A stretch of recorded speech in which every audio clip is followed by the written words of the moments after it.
নবম শ্রেণীর বাংলার প্রথম পর্যায়ক্রমিক মূল্যায়ন বা ফার্স্ট ইউনিট টেস্টের সম্পূর্ণ সাজেশন নিয়ে আজকের ভিডিওটি। অর্থাৎ তোমরা যারা সামনের মাসে নবম শ্রেণীর প্রথম পর্যায়ক্রমিক মূল্যায়ন পরীক্ষা দেবে, তোমাদের বাংলার সম্পূর্ণ সাজেশন আজকের ভিডিওর মাধ্যমে বলে দেবো। আজকের ভিডিওর মাধ্যমে যে যে ইম্পর্টেন্ট প্রশ্নগুলি বলে দিচ্ছি, এগুলি অতি অবশ্যই তোমরা প্রস্তুত করে রেখো। তাহলে এই প্রশ্নগুলির মধ্যে থেকেই 100% তোমরা কমন পেয়ে যাবে তোমাদের প্রথম পর্যায়ক্রমিক মূল্যায়নে।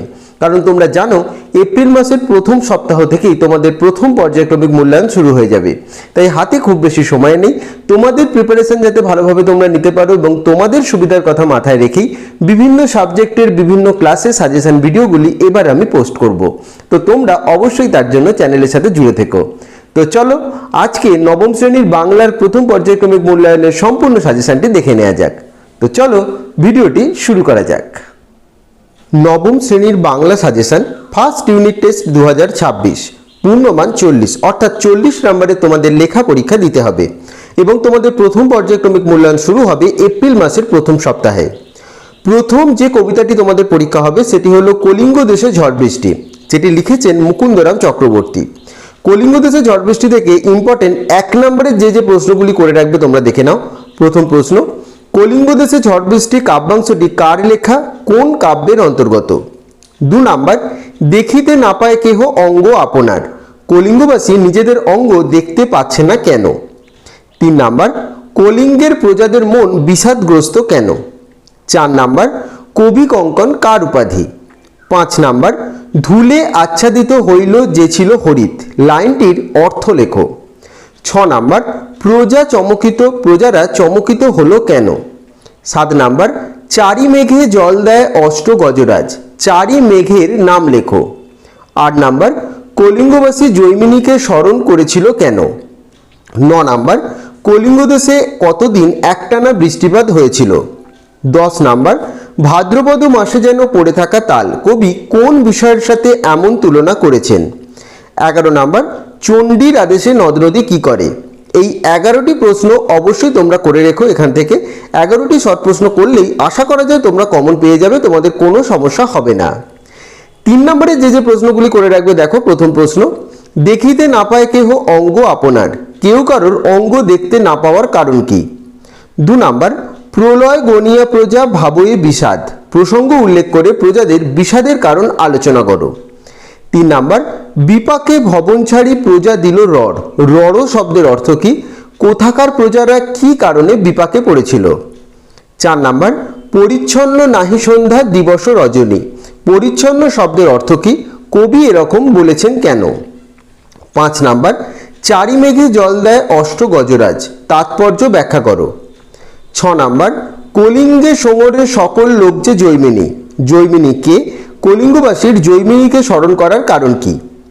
7 নাম্বার, না পায় দেখিতে কেহ রবির কিরণ, কারা কেন রবির কিরণ দেখতে পায়নি? এবং 8 নাম্বার, ভাদ্রপদ মাসে যেন পড়ে থাকা তাল, কোন প্রসঙ্গে একথা বলা রয়েছে? এই 8টি 3 নম্বরের প্রশ্ন অবশ্যই কিন্তু তোমরা দেখে রাখবে, এর মধ্যেই তোমরা কমন পাবে।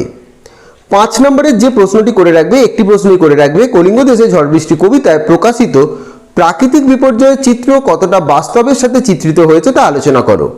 এই প্রশ্নটি করে রাখলেই তোমরা কমন পাবে। প্রথমে তোমাদের বলবো প্রত্যেকটি কবিতা বা গল্পের বিষয়বস্তু বিষয় সংক্ষেপ ভালো করে রেখো, তাহলে এই উত্তরগুলি তৈরি করতে তোমাদের কোনো সমস্যা হবে না। প্রথমে 5 নম্বরের উত্তরটি তৈরি করবে, তারপর 3 নম্বর, তাহলে দেখবে অটোমেটিক্যালি 1 নম্বরের শর্ট প্রশ্নগুলিও তোমাদের প্রস্তুত হয়ে যাবে। পরের যে পাঠটি পরীক্ষা হবে কালিদাস রচিত ধীবর বৃত্তান্ত, এখান থেকে 1 নম্বরের করে রাখবে। প্রথম প্রশ্ন, ঋষি দুর্বাসা কেন অপমানিত বোধ করেছিলেন? 2 নাম্বার, শকুন্তলা দুষ্যন্তকে আংটি দেখাতে পারেনি কেন? 3 নাম্বার, আমি একজন জেলে, জেলেটির বাসস্থান কোথায় ছিল? 4 নাম্বার, এ অবশ্যই গোসাপ খাওয়া জেলে হবে, শ্যালক এই সন্দেহ করেছিল কেন? 5 নাম্বার, আপনারা অনুগ্রহ করে শুনুন, কোন কথা বক্তা শোনাতে চেয়েছে? 6 নাম্বার, ধীবরের কথা মতো বেদজ্ঞ ব্রাহ্মণ কখন নির্দয় হয়ে থাকেন? 7 নাম্বার, আংটি দেখে রাজার হাবভাব কিরূপ হয়ে গিয়েছিল? 8 নাম্বার, জেলে তার পারিতোষিকের অর্ধেক অর্থ কি করতে চেয়েছিল? 9 নাম্বার, প্রভু অনুগৃহীত হলাম, কিভাবে বক্তা অনুগৃহীত হয়েছিল? 10 নাম্বার, মহারাজ এই সংবাদ শুনে খুব খুশি হবেন। কোন সংবাদ শুনে মহারাজের খুশি হওয়ার কথা বলা হয়েছে? এই 10টি প্রশ্ন 1 নম্বরের অবশ্যই তোমরা করে রেখো, এর মধ্যেই কমন পেয়ে যাবে। 3 নম্বরের যে প্রশ্নগুলি করবে দেখো, প্রথম প্রশ্ন, তবে কি তোকে সৎ ব্রাহ্মণ বিবেচনা করে রাজা এটা দান করেছেন? প্রসঙ্গ উল্লেখ করে বক্তার এরকম ব্যঙ্গোক্তির কারণ ব্যাখ্যা করো। 2 নাম্বার, ঘটনাক্রমে সেই আংটি পেল এক ধীবর। কোন ঘটনাক্রমে সে আংটি পেয়েছিল? 3 নাম্বার, মহারাজের হুকুমনামা হাতে নিয়ে এদিকে আসছিল। হুকুমনামা কি? সেই হুকুমনামায় কি নির্দেশ ছিল? 4 নাম্বার, সূচক এই জেলেকে ছেড়ে দাও। জেলেকে ছেড়ে দেয়া হয়েছিল কেন? 5 নাম্বার, মুহূর্তের জন্য রাজা বিহ্বলভাবে চেয়ে রইলেন। কোন সময় রাজার এরকম বিহ্বল অবস্থা হয়েছিল? এই 5টি 3 নম্বরের প্রশ্ন অবশ্যই তোমরা দেখে রাখবে। এরপরে 5 নম্বরের যে প্রশ্নগুলি তোমরা করে রাখবে দেখো, প্রথম প্রশ্ন, শকুন্তলা অপমানিত হলেন রাজসভায়। কোন রাজসভায় শকুন্তলা অপমানিত হয়েছিলেন? তার অপমানিত হবার কারণ কি? 2 নাম্বার, মহারাজ এই সংবাদ শুনে খুশি হবেন। কে কোন উদ্দেশ্য করে কথা বলেছিল? সংবাদটা কি ছিল? মহারাজের খুশির কারণ কি? 3 নাম্বার, কারা পরস্পরের বন্ধু হয়েছে? এমন বন্ধুত্বের কারণ কি? এই 3টি প্রশ্ন 5 নম্বরে তোমরা দেখে রেখো, এর মধ্যেই কমন পেয়ে যাবে। এরপর লিও তলস্তয় রচিত ইলিয়াস। ইলিয়াস থেকে 1 নম্বরে করে রাখবে যে প্রশ্নগুলি দেখো, প্রথম প্রশ্ন, ইলিয়াস যখন পিতৃহীন হয় তখন তার অবস্থা কেমন ছিল? 2 নাম্বার, কত বছর পরিশ্রম করে ইলিয়াস প্রচুর সম্পত্তি বানিয়েছিল? 3 নাম্বার, সকলেই তাকে ঈর্ষা করে। কাকে, কেন সকলেই ঈর্ষা করে? 4 নাম্বার, বৃদ্ধ ইলিয়াসকে দেখে তার প্রতি করুণা হয়েছিল? 5 নাম্বার, অতিথিরা ইলিয়াসের স্ত্রীর কাছে কি জানতে চেয়েছিলেন? 6 নাম্বার, অতিথিরা বিস্মিত হলেন, কেন বিস্মিত হয়েছিলেন? 7 নাম্বার, কার কথা বলার সময় নেই, কখন কথা বলার সময় ছিল না? 8 নাম্বার, ফলে সারা রাতে ঘুম ছিল না। সারা রাত ঘুম না থাকার কারণ কি? এই 8টি 1 নম্বরের প্রশ্ন তোমরা কিন্তু দেখে রাখবে, এর মধ্যেই কমন পাবে। কোনো প্রশ্ন নিয়ে কোনো সমস্যা হলে অবশ্যই কিন্তু কমেন্ট করে সেটি জানিও। 3 নম্বরের যে প্রশ্নগুলি দেখে রাখবে দেখো, প্রথম প্রশ্ন, প্রতি বছরই তার অবস্থার উন্নতি হতে লাগলো। কার অবস্থার কিভাবে উন্নতি হতে লাগলো? 2 নাম্বার, পাশে সকলেই তাকে ঈর্ষা করে। তাকে বলতে যার কথা বলা হয়েছে সেই ব্যক্তিকে ঈর্ষা করার কারণ কি? 3 নাম্বার, ইলিয়াসের বলবোলাও কিভাবে হয়েছিল? 4 নাম্বার, দূর দূরান্ত থেকে অতিথিরা তার সাথে দেখা করতে আসে। অতিথিরা যার সাথে দেখা করতে আসতো সে অতিথিদের কিভাবে সেবা করত? 5 নাম্বার, সে একেবারে সর্বহারা হয়ে পড়ল। এখানে যার কথা বলা হয়েছে সে কিভাবে সর্বহারা হয়ে পড়েছিল? 6 নাম্বার, ইলিয়াস প্রতিবেশীকে ধন্যবাদ দিল। কোন প্রতিবেশীর কথা বলা হয়েছে? তাকে ধন্যবাদ দেবার কারণ কি? 7 নাম্বার, এ বিষয়ে তিনি পুরো সত্য বলতে পারবেন। তিনি বলতে কার কথা বলা হয়েছে? তিনি সত্য বলতে পারবেন কেন? 8 নাম্বার, 50 বছর ধরে সুখ খুঁজে খুঁজে এতদিনে পেয়েছি, সেই সুখের পরিচয় দাও। এই 8টি প্রশ্ন করে রাখলেই তোমরা 3 নম্বরের প্রশ্ন কমন পাবে। যে প্রশ্নগুলি দিচ্ছি কোনোটা কিন্তু তোমরা বাদ দিও না। 5 নম্বরে যেগুলি করে রাখবে দেখো, প্রথম প্রশ্ন, ইলিয়াস গল্পে বৃদ্ধ দম্পতির কি বিষয়ে দুশ্চিন্তা হতো? 2 নাম্বার, সুখী জীবন কাকে বলে কোনোদিন বুঝিনি, বক্তা কে? এই প্রসঙ্গে সে কি বলেছে? 3 নাম্বার, ইলিয়াস এবং শামসেমাগির চরিত্র সম্পর্কে আলোচনা করো। এই 3টি প্রশ্ন 5 নম্বরের অবশ্যই তোমরা দেখে রাখবে। এরপরে নারায়ণ গঙ্গোপাধ্যায় রচিত দাম থেকে তোমরা করে রাখবে প্রথম প্রশ্ন, কিন্তু কাঁদবার জো ছিল না। কেন কাঁদবার জো ছিল না? 2 নাম্বার, সাহিত্যের ইন্দ্র, চন্দ্র, মিত্র, বরুণ কাদের বলা হয়েছে? 3 নাম্বার, পত্রিকা কর্তৃপক্ষ সুকুমারকে কত দক্ষিণা দিয়েছিলেন? 4 নাম্বার, কলকাতার চড়ুই পাখি বাইরে গেলে কিসের সম্মান পায়? 5 নাম্বার, সভায় জাঁকিয়ে বক্তৃতা করা গেল। কোন সভায় কে বক্তৃতা করেছিল? 6 নাম্বার, সুকুমার তার বক্তৃতার ইংরেজি কোটেশনটি কার নামে চালিয়েছিল? 7 নাম্বার, অন্ধকারে কথকের দেখা তার স্কুলের অঙ্কের মাস্টারমশাইয়ের চেহারার বর্ণনা দাও। 8 নাম্বার, আমি চমকে উঠলুম, বক্তার চমকে ওঠার কারণ কি? 9 নাম্বার, মাস্টারমশাই জামার পকেট থেকে কি বের করেছিলেন? 10 নাম্বার, সুকুমার মাস্টারমশাইয়ের স্নেহকে কিসের সঙ্গে তুলনা করেছিল? এবং 11 নাম্বার, এ লজ্জা আমি কোথায় রাখবো? কোন লজ্জা? এই 11টি 1 নম্বরের প্রশ্ন অবশ্যই তোমরা কিন্তু দেখে রেখো। 3 নম্বরে দেখে রাখবে প্রথম প্রশ্ন, স্কুলে কি বিভীষিকায় ছিলেন যে ভদ্রলোক, এখানে যার কথা বলা হয়েছে তিনি কেন বিভীষিকা ছিলেন। 2 নাম্বার, ওর ভয়ে তারাই ততষ্ট হয়ে থাকতো, কার ভয়ে কারা কেন ততষ্ট হয়ে থাকতো।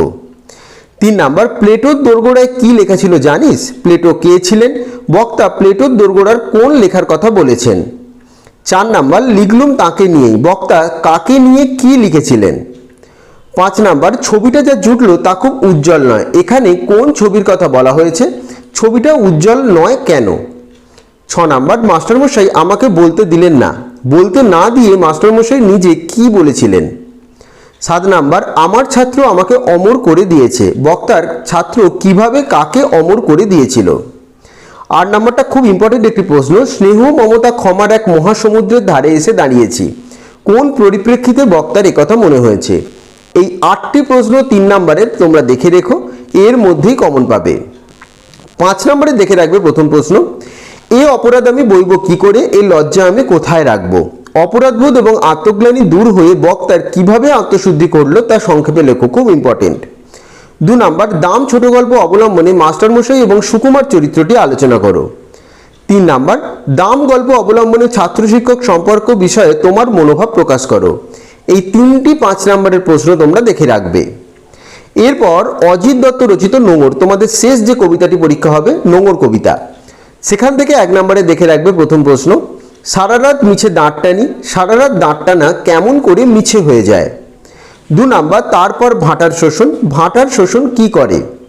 3 নাম্বার, নোঙর কবিতায় কবির জীবনে নিস্তব্ধ মুহূর্তগুলি কেমন। 4 নাম্বার, নোঙর কবিতায় নোঙর এবং নৌকা কিসের প্রতীক।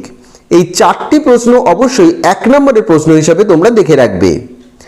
3 নম্বরে দেখে রাখবে প্রথম প্রশ্ন, সারা রাত মিছে দাঁত টানি, মিছে দাঁত টানি, দাঁত টানাকে কবি কেন মিছে বলেছেন। 2 নাম্বার, তারপর ভাটার শোষণ, এই কথার অর্থ কি। 3 নাম্বার, আমার বাণিজ্য তরী বাঁধা পড়ে আছে, কথাটির তাৎপর্য লেখো। 4 নাম্বার, নোঙরের কাছি বাঁধা তবুয়ে নৌকা চিরকাল, নৌকা কেন চিরকাল নোঙরের কাছিতে বাঁধা। 5 নাম্বার, ততই বিরামহীন এই দাঁত টানা, বিরামহীন দাঁত টানার মধ্যে দিয়ে কবি কি বোঝাতে চেয়েছেন। 6 নাম্বার, স্রোতের বিদ্রুপ শুনি প্রতিবার দাঁড়ের নিক্ষেপে, স্রোতের বিদ্রুপ বলতে কবি কি বোঝাতে চেয়েছেন। এই 6টি 3 নম্বরের প্রশ্ন কিন্তু তোমরা দেখে রাখবে, এর মধ্যেই তোমরা কমন পাবে। 5 নম্বরে দেখে রাখবে, নোঙর গিয়েছে পড়ে তটের কিনারে, নোঙর এখানে কিসের প্রতীক, কবি নৌকা নিয়ে কোথায় যেতে চান, কবির আকাঙ্ক্ষা এবং আক্ষেপ কিভাবে প্রকাশিত হয়েছে। ভেঙে ভেঙে যে প্রশ্নগুলি থাকে সেগুলি অ্যাটেন্ড তোমরা করলে বেশি নাম্বার পাবে, তাই দেখবে প্রশ্নে কোন প্রশ্নগুলি অনেক ভেঙে ভেঙে এসেছে সেগুলি অ্যাটেন্ড করার চেষ্টা করবে। 2 নাম্বার, নোঙর কবিতার মাধ্যমে কবি কি বোঝাতে চেয়েছেন তা নিজের ভাষায় লেখো। এই 2টি 5 নম্বরের প্রশ্ন করলেই তোমরা কমন পেয়ে যাবে। তো তোমাদের প্রথম পর্যায়ক্রমিক মূল্যায়ন বাংলার যে সাহিত্য সঞ্চয়ন বই রয়েছে সেখান থেকে কি কি পড়তে হবে আমি বলে দিলাম। প্রত্যেকটি পাঠের 1 নাম্বার, 3 নাম্বার এবং 5 নাম্বারের প্রশ্ন এখানে দেওয়া রয়েছে। তোমরা দরকার পড়লে ভিডিওটি প্রথম থেকে আরেকবার দেখে নাও, কোনো প্রশ্ন এগুলির মধ্যে বাদ দিও না। প্রত্যেকটি তোমাদের প্রথম পর্যায়ক্রমিক মূল্যায়নের জন্য ভীষণ গুরুত্বপূর্ণ। তাও তোমাদের কোনো প্রশ্ন তৈরি করতে কোনো সমস্যা হলে আমাকে কমেন্ট করে জানাবে, আমি অবশ্যই সেই উত্তর তোমাদের দিয়ে দেব। এবং আরেকটি কথা বলে রাখি, তোমরা বিষয়বস্তু বিষয় সংক্ষেপ প্রতিটা পাঠের ভালো করে রেখো, তাহলে এই উত্তরগুলি তৈরি করা কোনো সমস্যা তোমাদের হবে না।